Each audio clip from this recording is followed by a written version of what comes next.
ओम कृष्णाय वासुदेवाय हरे परमात्मने प्रणतः क्लेशनाशाय गोविंदाय नमो नमः। कुंती के दो नाम थे, पृथा और कुंती। बाल्य अवस्था में जब तक वे अपने पिता सूरसेन के यहाँ रही तब तक उनका नाम पृथा था, और जब वे राजा कुंती भोज के यहाँ गोद चली गई तब से उनका नाम कुंती पड़ा। माता के इन नामों के संबोधन से ही अर्जुन को पार्थ और कौन्ते कहा जाता है। यहाँ भगवान अर्जुन को कर्म में प्रवृत्त करते हुए परम स्नेह और आत्मीयता के सूचक पार्थ नाम से संबोधित करने के मानो ये कह रहे हैं कि मेरे प्यारे भैया, मैं तुम्हें कोई ऐसी बात नहीं बतला रहा हूँ जो किसी अंश में भी निम्न श्रेणी की हो।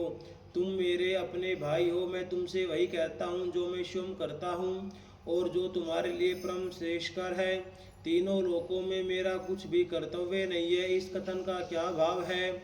इससे ये भाव दिखलाया गया है कि मनुष्य का संबंध तो केवल इसी लोक से है। अतः धर्म, अर्थ, काम और मोक्ष, इन चारों पुरुषार्थ की सिद्धि के लिए उसके कर्तव्य का विधान इस लोक में होता है। किंतु मैं साधारण मनुष्य नहीं हूँ, स्वयं ही सबके कर्तव्य का विधान करने वाला साक्षात परमेश्वर हूँ। अतः स्वर्ग, मृत्युलोक और पाताल, इन तीनों ही लोकों में सदा स्थित हूँ। मेरे लिए किसी लोक में कोई भी कर्तव्य शेष नहीं है। मुझे इन तीनों लोकों में कोई भी प्राप्त करने योग्य वस्तु प्राप्त नहीं है। इस कथन का क्या भाव है? इस कथन से भगवान ये भाव दिखलाते हैं कि इस लोक की तो बात ही क्या है, तीनों लोकों में कहीं भी ऐसी कोई प्राप्त करने योग्य वस्तु नहीं है जो मुझे प्राप्त न हो, क्योंकि मैं सर्वेश्वर पूर्ण काम और सबकी रचना करने वाला हूँ, तो भी मैं कर्मों में ही बरतता हूँ। इस कथन का क्या भाव है?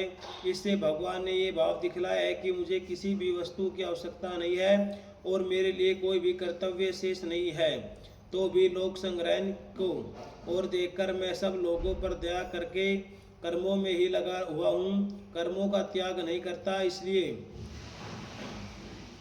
किसी मनुष्य को ऐसा समझकर कर्मों का त्याग नहीं कर देना चाहिए कि यदि मेरा लोगों में आसक्ति नहीं है और मुझे कर्मों के फलस्वरूप किसी वस्तु की आवश्यकता ही नहीं है, तो मैं कर्म किस लिए करूं? या मुझे परम पद की प्राप्ति हो चुकी है, तब फिर कर्म करने की क्या जरूरत है?